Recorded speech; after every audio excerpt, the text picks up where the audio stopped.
Hi, I'm Hadav from Port. In this video, we're going to take a close look at one of Port's main pillars, self-service actions. Now, actions in Port are one of the main ways to accommodate and simplify your developers' day-to-day routines, allowing them to be much more productive and independent. Now, Port provides you the tools you need to create your own actions, implementing any logic that you wish, from scaffolding new services, to opening pull requests, to creating cloud resources, and much, much more. Now in this video, we're going to create an action from scratch. And we're going to go step by step, and in each step we're also going to describe the available options to you when creating your own actions. So let's get started. The action we're going to create will be used to report a bug directly to Jira. It will open an issue in our Jira project of type bug with the details that we will input into it. Now if you want to follow along to this video and create this action in your portal, there are a few prerequisites you have to have. So let's go over them. The first one is that you're going to need to have Port's Jira integration installed. You can go to our documentation under Project Management and Jira, and you have all the information here to install this integration. Please choose the real-time and always-on method to make sure that any change you make in Jira will be automatically reflected into your catalog. The second thing you're going to need is a GitHub repository in which you can create and execute workflows. So now that we have everything set up, let's go ahead and create the action. Now, all actions in Port are created and executed from this page, the self-service page. So I'm going to click on New Action and start by giving the action a title. And we can give it a description.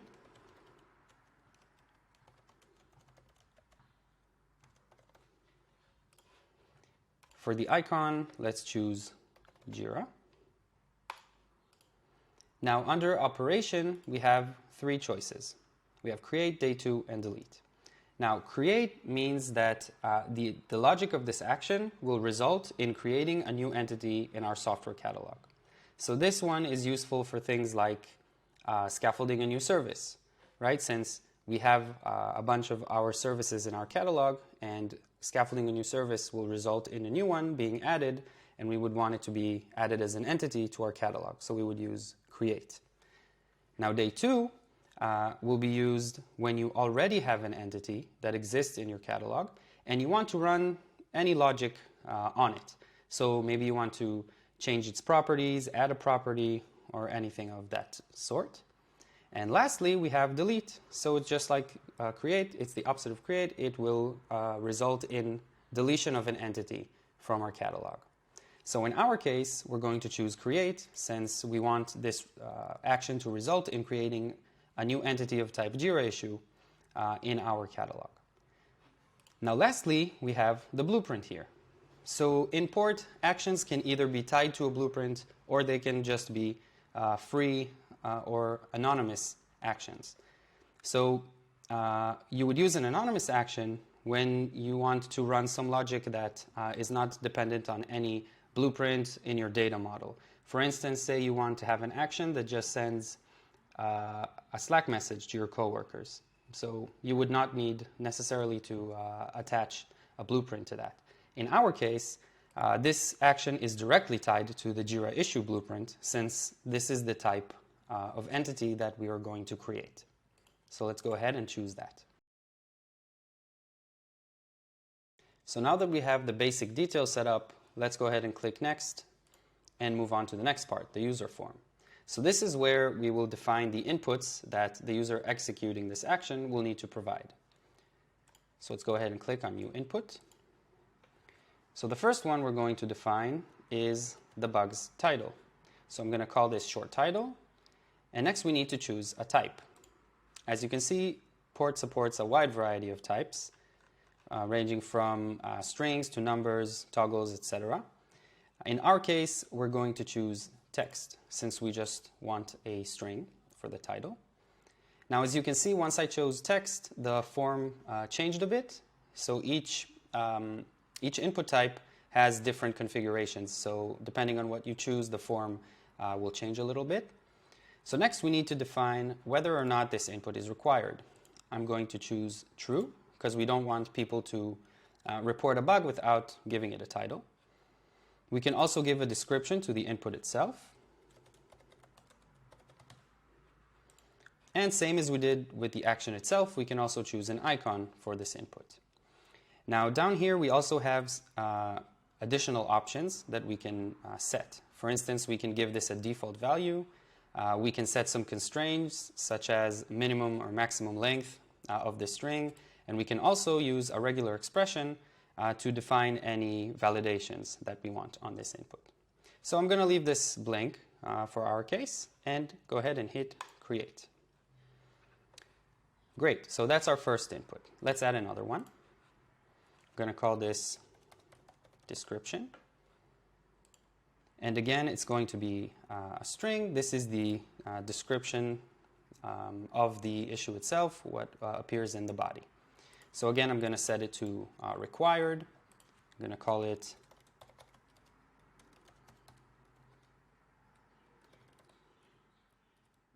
description. And again, let's leave this blank and go ahead and hit create. So now we have two inputs for our action and we're ready to proceed to the next step.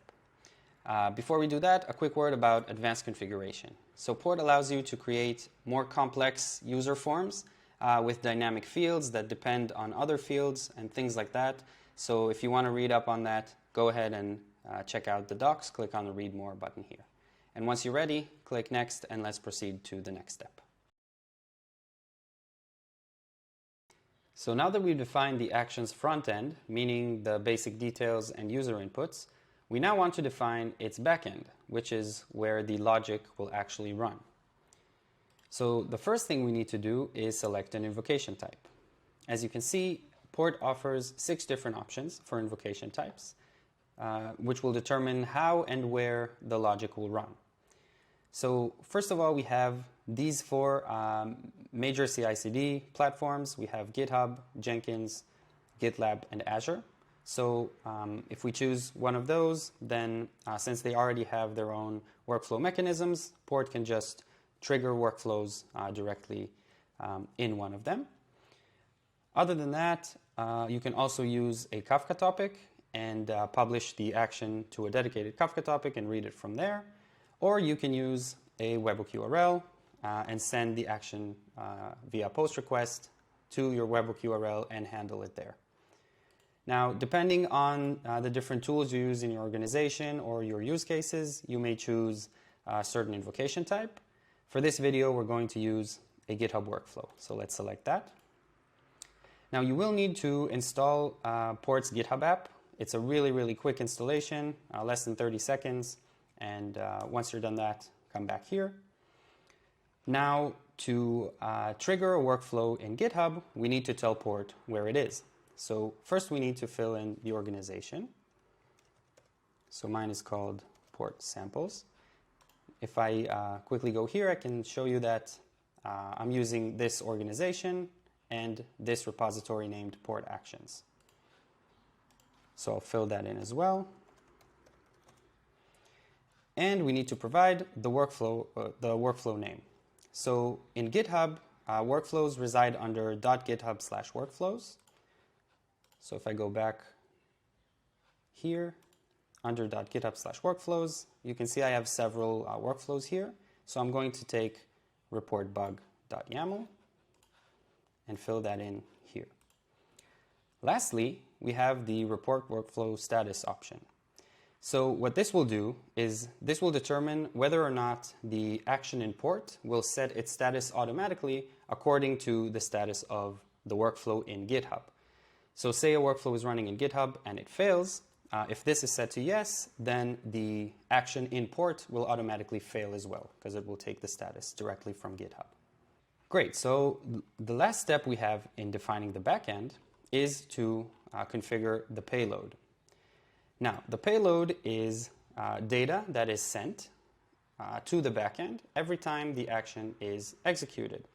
Now, in Port, we define the payload for each action using a JSON object, which you can see here. So if I go back to my repo,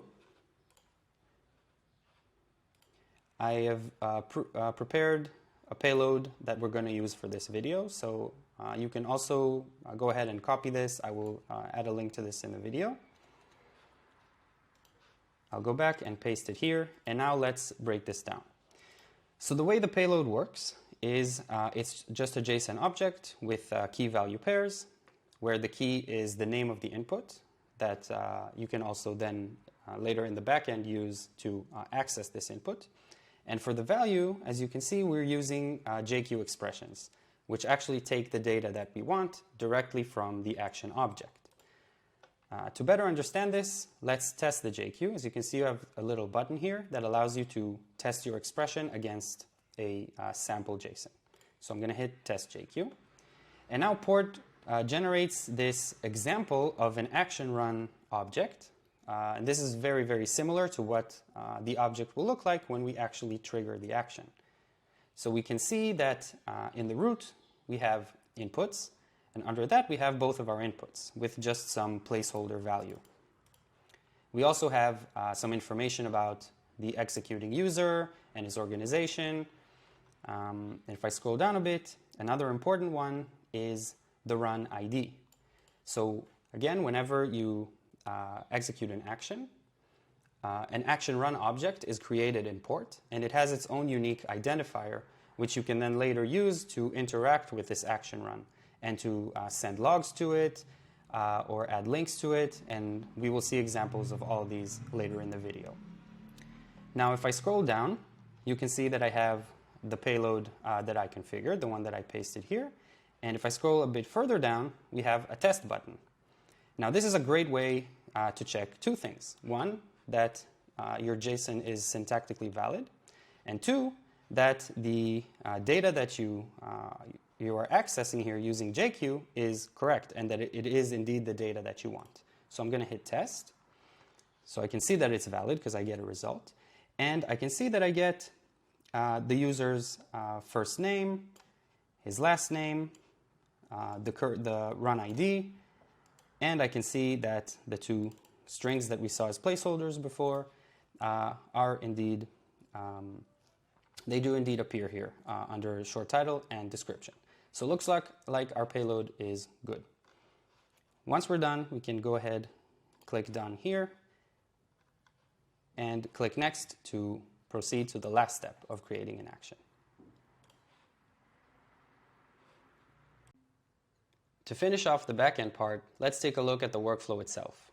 So I'll go back to GitHub, and under my workflows, I'll click on report-bug.yaml, and let's see what's going on here. So first, under inputs, you can see that the three inputs that we defined in our payload are the same three that you see here. So the payload is sent as is to GitHub, and then the workflow can freely use these parameters as it needs. So what's going on in this workflow? The first step is logging in to your Jira account. So we use Atlassian's official GitHub action to log in. As you can see, it requires some secrets, which are easily obtained from your Jira account. Next, we're going to send a log message back to port, telling port that we have started creating this issue. We do that by using port's GitHub action. As you can see, the operation that we're using is patch run. This is the way that we communicate with our running actions in port. We can send log messages, links, and other things. In this case, we're going to send a log message saying that we have started creating a new Jira issue. Now remember that run ID that we added to the payload? This is where it comes into play. We need this run ID to let port know which action run we are communicating with. So next, we're going to create the issue itself using another one of Atlassian's official GitHub actions to create an issue. We specify the project, the issue type, and as you can see, as part of the summary, we're using the short title that the user entered when he executed the action. And in the description, we're also using the description from the inputs. Now, another nice little touch here is that we also added to the payload the user's first name and last name. This is the executing user. And this is a handy way to add to the description the name and last name of the person who executed it. And lastly, we're going to send another log message back to port. This time we're also going to add a link. So this will be the link to the newly created issue, and along with a log message saying the issue was successfully created and the issue ID.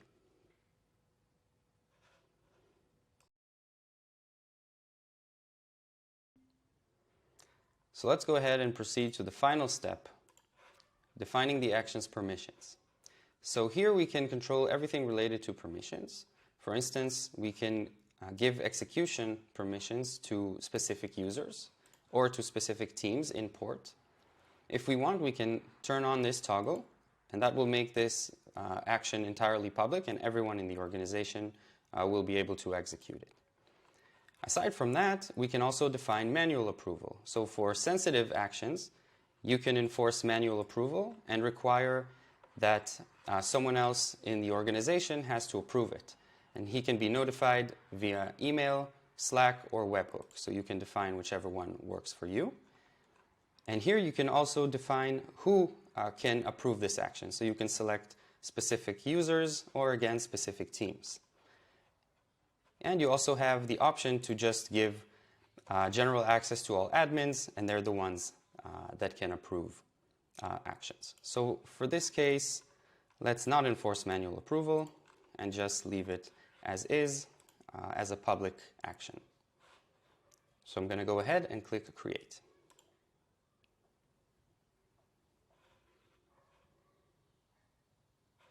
Great, so now we have our report a bug action. Let's go ahead and execute it. So I'm going to hit Create. I'm going to give this a title.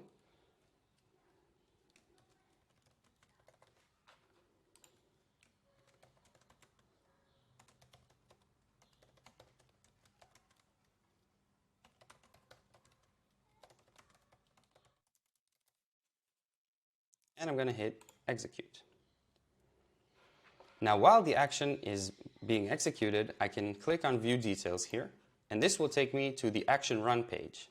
So in this page, I can see everything about this specific execution of the action. I can see that it's in progress, and as you can see under Job Links, we now have a link to the actual workflow in GitHub that is running the action. So I can click on that, and here I can see all the steps of the workflow. As we can see, it completed successfully. If I head back to port, I can see that the status has been updated to success, and we can see all the logs that we saw before in the workflow. We can see them logged here. And remember that in the last message that we sent to port, we also sent a job link. We can now see it here under Links, and this will be a link to the newly created issue. So as you can see, our title contains the title that we provided, along with the description. And there you have it. This is a great way to easily create a bug with a click of a button directly from port. Now that the bug has been created, we can head back to our software catalog. And under Jira issues, we can see that port has created a new entity for us, representing this new issue that we just opened. So now you can see it in the context of all of your Jira issues. So that's it for this video. Thank you very much for watching. Hopefully you now have a better grasp of creating and running your own actions. If you have any questions, feel free to reach out to us in our community Slack. So thanks again for watching, and I'll catch you in the next video.